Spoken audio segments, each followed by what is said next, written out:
जैसे ही movie start होती है हमें एक गाँव का सीन दिखाया जाता है जहाँ पर बहुत सारे लकड़हारे रहा करते थे और उन्हीं में से एक बूढ़ा आदमी भी था जिसकी सब लोग बहुत इज्जत किया करते थे और उसकी हर बात माना करते थे। गाँव का शेफ उन सब के लिए खाना बनाता है और उन सबको खाने पर बुलाता है, लेकिन वो बूढ़ा आदमी कहता है कि मुझे अभी जरा काम है तो तुम लोग खाओ और मैं कुछ देर में आता हूँ। कुछ देर बाद जब वो वापस आता है तो वो देखता है कि उसके गांव के लोगों को किसी ने बहुत बुरी तरह मार डाला है और उनके गले कटे हुए हैं। वो अभी देख ही रहा था कि आखिर ये सब हुआ कैसे कि तभी एक अजीब सी शक्ल का आदमी आता है और उसे भी मारने के लिए आगे बढ़ता है, लेकिन वो बूढ़ा आदमी वहाँ से भाग जाता है। लेकिन वो जायंट भी उसके पीछे पीछे था तो वो उसे पकड़ लेता है और उसका सर बहुत बड़े ब्लेड में देकर काट देता है और उसकी डेथ हो जाती है। उसके बाद हमें प्रेजेंट टाइम दिखाया जाता है और एक ऐसा डिपार्टमेंट दिखाया जाता है जहाँ पर क्रिमिनल बच्चों की ट्रेनिंग की जाती थी कि वो दोबारा ऐसा काम ना करें। उनकी काउंसलिंग और उन पर नजर रखने के लिए एक सार्जेंट और एक फीमेल स्टाफ को रखा जाता है। वहाँ पर 5 बच्चों को लाया गया था जो कि क्रिमिनल एक्टिविटीज कर चुके थे, यानी उन्होंने कोई ना कोई गलत काम जरूर किया था। उनमें से एक लड़की का नाम सीबी होता है और उसका फादर शेरिफ होता है। सार्जेंट उन सबको बताता है कि हम लोग एक जंगल में जाएंगे और वहाँ पर कैंप्स लगा कर रहेंगे। वहाँ पर मैं आप सबकी काउंसलिंग करूँगा और आप सबको अच्छी बातें भी सिखाऊंगा और अगर किसी ने मेरी बात ना मानी तो उसे सजा मिलेगी और अगर जिसने वैसा किया जैसा मैंने कहा और टेस्ट में पास हो गया तो कोर्ट भी उसे छोड़ देगी। अब वहाँ से ये सब मिलके जंगल की तरफ चले जाते हैं और शेरिफ भी अपने घर चला जाता है। जैसे ही ये लोग जंगल के शुरू में पहुँचते हैं तो इन्हें एक पागल आदमी नजर आता है। वो उन सबको काफी अजीब तरीके से देख रहा था। फिर उसके बाद सार्जेंट उन सबको उनके टेंट्स देता है और कहता है कि तुम्हें इन्हीं में सोना पड़ेगा और खुद कैबिन में चला जाता है। फिर हमें उस जंगल में एक हिरन फिरता हुआ दिखाई देता है। वहीं पर एक भालू आता है जो उसका शिकार करने वाला था कि तभी उस भालू के पीछे से एक बहुत बड़ा जाइंट आता है और उसे मार कर उसे खाने लगता है। अब रात को उन सबकी काउंसलिंग हो रही होती है और वो कैंप फायर यानी आग के पास बैठकर बातें कर रहे थे तो तभी वो पागल आदमी दोबारा आता है और अजीब हरकतें करने लगता है। सार्जेंट उन सबसे कहता है कि घबराओ नहीं, ये इसी जंगल के रहने वाला है और फिर वो उस पागल आदमी को भगाकर अपने अपने कैंप्स में आ जाते हैं। अगली सुबह ये सब लोग ट्रैकिंग के लिए जाते हैं और दूसरी तरफ हमें वही पागल आदमी दिखाया जाता है जो कि अपने घर के बाहर चेस खेल रहा था और कह रहा होता है कि नाउ इट्स माय टर्न, यानी अब मेरी बारी है। दूसरी तरफ उन लोगों में से 2 लड़के ट्रैकिंग से काफी थक जाते हैं और जंगल को एक्सप्लोर करने के लिए आगे बढ़ते हैं कि चलते चलते उन्हें एक बैल का सर मिलता है और उनमें से एक लड़का उसके स्कल में से एक सींग उतार कर अपने साथ ले आता है। तो उनकी टीम में से एक लड़की बोलती है कि ये क्या किया है तुमने, तुम कैसे किसी भी स्केलेटन का सींग उठाकर लेकर आ सकते हो, और सार्जेंट भी उन्हें डांट कर वापस भेज देता है। दूसरी तरफ हमें सीबी का फादर दिखाया जाता है जिसे ये पता चलता है कि इसी काउंसलिंग डिपार्टमेंट में एक बार पहले भी एक बच्चे की जान जा चुकी है क्योंकि सार्जेंट ने उसे बहुत एक्सरसाइज करवाई थी। ये सुनते ही उसे बहुत परेशानी होने लगती और वो अपनी बेटी की फिक्र में जंगल की तरफ बढ़ने लगते हैं। दूसरी तरफ हमें वही जाइंट दिखाया जाता है जो कि अपने ठिकाने यानी अपनी जगह की तरफ वापस जा रहा था। वो देखता है कि उसके बैल का तो एक सींग ही गायब है। वो बहुत जोर से चिल्लाता है और धाड़ता है तो सब लोग समझते हैं कि शायद ये कोई शेर हो सकता है। उसी दौरान वो पागल आदमी भी अपनी गन लिए अपने घर से बाहर आता है क्योंकि वो जान चुका था कि जाइंट अब काफी गुस्से में है। अब जाइंट भी उन लोगों को ढूंढने के लिए निकल जाता है जिसने उसके बैल का सींग चुराया था कि तभी जाइंट को वो लोग देख जाते हैं।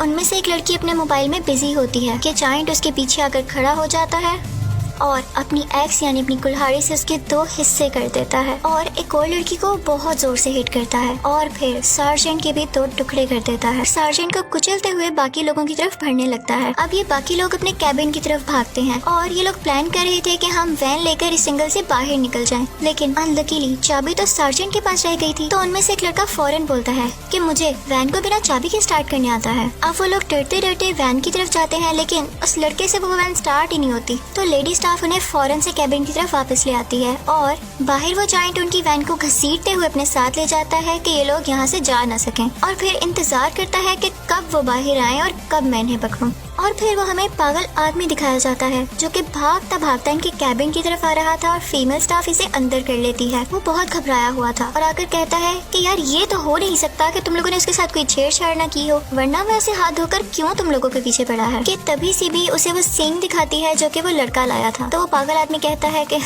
देखा, कहा था ना मैंने। और फिर वो एक स्टोरी सुनाने लगता है कि आज से 100 साल पहले एक गांव में एक आदमी रहा करता था जिसके घर एक ऐसा बेटा पैदा हुआ जिसको जाइंटिज्म था था, यानी उसके बॉडी पार्ट्स बहुत जल्दी ग्रोथ कर रहे थे, बहुत जल्दी बढ़ रहे थे और इस बीमारी की वजह से कोई उससे दोस्ती भी नहीं करता था। तो फिर उसने जंगल में एक छोटे से बैल के साथ दोस्ती कर ली। वो भी आहिस्ता आहिस्ता इसकी तरह बहुत बड़ा होता गया और ये दोनों बहुत अच्छे दोस्त बन गए। लेकिन उस साल गांव के लोगों ने इतने ज्यादा दरख्त काटे कि वहाँ पर कोई दरख्त ही नहीं बचा। जानवर तो दूर की बात, यहाँ तो कोई परिंदा भी बाकी नहीं रहा। इन्हें अपनी गलती का एहसास हुआ, लेकिन ये लोग भूखे भी रहने लगे थे क्योंकि इन्हें कोई शिकार ही नहीं मिल रहा था कि अचानक उस दिन उस जंगल में उनके सामने उसी जायंट का दोस्त बैल आ जाता है और उन्हें कुछ समझ नहीं आती और वो जल्दी में उसे शूट कर देते हैं। गाँव आकर उन्होंने उसे पकाया और खाने लगे, लेकिन जब जायंट वहाँ पर आया तो उसे देखकर बहुत गुस्सा आया कि इन्होंने मेरे दोस्त बैल को मार दिया और उसने एक एक करके गाँव वालों को अपनी एक्स के साथ कत्ल करना शुरू कर दिया और उसके बाद अपने ही फादर का सर ब्लेड में देकर काट दिया। ये वही सीन है जो हमें शुरू में दिखाया गया है। इसके फौरन बाद वो जायंट जंगल की तरफ भाग गया, लेकिन गांव वालों ने उसे पकड़ लिया और उसे गार यानी केव में बंद कर उस केव को ब्लास्ट कर दिया गया। लोगों ने समझा कि शुक्र है अब तो ये मर गया है, तो ये हमें मजीद तंग नहीं करेगा।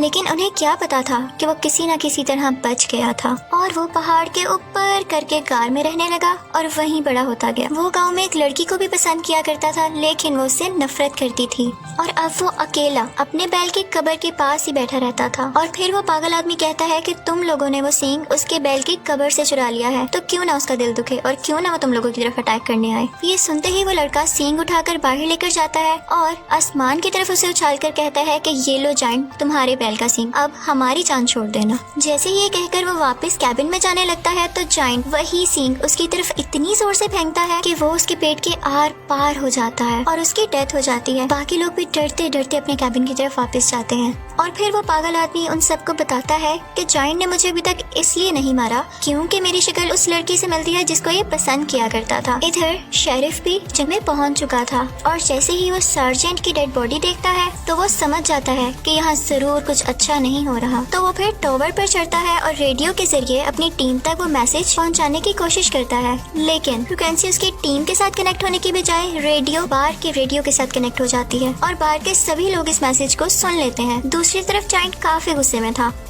वो उनके कैबिन को तोड़ने लगता है और फिर एक लड़की को बाहर निकालता है और जोर से जमीन पर दे मारता है, जिसकी उसकी बहुत बुरे तरीके से डेथ हो जाती है। और तभी फीमेल स्टाफ उसकी आंख में शूट करती है और उन्हें वहाँ से भागने का मौका मिल जाता है। वो सब वहाँ से भागने ही वाले होते हैं कि पागल आदमी उनके सामने आ जाता है और कहता है कि रुको, कहाँ जा रहे हो? मैंने तुमसे कहा था कि इसको ये लड़की वापस मिलनी चाहिए और तब तक मैं तुम लोगों को यहाँ से जाने नहीं दूंगा। कि तभी उनमें से एक लड़का उसकी गन को पीछे करने के लिए आगे आता है, लेकिन वो पागल आदमी शूट कर देता है और अनलकीली उसी लड़के की डेथ हो जाती है। और जायंट को ये सब देखकर काफी गुस्सा आ रहा था कि मेरे होते हुए ये सब क्या हो रहा है, और ये सोचते हुए वो अपनी एक्स उठाकर जोर से फेंकता है, लेकिन गलती से वो उसी पागल आदमी के सर पर लग जाती है। उसका सर उसके जिस्म से अलहदा हो जाता है। अब ये लोग उस जंगल से निकलने लगते हैं। सीबी ड्राइव कर रही होती है और उसका फादर यानी शेरिफ गाड़ी के पीछे बैठकर जायंट पर नजर रखे हुए होता है, लेकिन जायंट भी उन पर अटैक करने के लिए मुसलसल उनके पीछे आ रहा था। सीबी का ध्यान इस बार की तरफ चला जाता है और उनका एक्सीडेंट हो जाता है। अब ये तीनों भागते भागते एक डैम की तरफ पहुंच जाते हैं। जायंट भी यहाँ पर पहुंच जाता है और इसी के साथ बार के सब लोग और पुलिस भी वहाँ पर आ जाती है, क्योंकि लकीली उन लोगों ने शेरिफ का मैसेज सुन लिया था। वो सब मिलकर जायंट को शूट करने लगते हैं, जिसकी वजह से वो काफी इंजर्ड हो जाता है और उसका काफी खून भी बहने लगता है और फाइनली वो पानी में डूबकर मर जाता है। अब सीबी, उसके फादर शेरिफ और वो फीमेल स्टाफ मेंबर ये सब कुछ ब्रिज से देख रहे होते हैं। सीबी का फादर काफी खुश था कि एंड टाइम पर उसने अपनी बेटी को बचा लिया, लेकिन साथ ही साथ वो बाकी लोगों के लिए भी सैड थे और इसी के साथ मूवी एंड हो जाती है। Thank you for watching.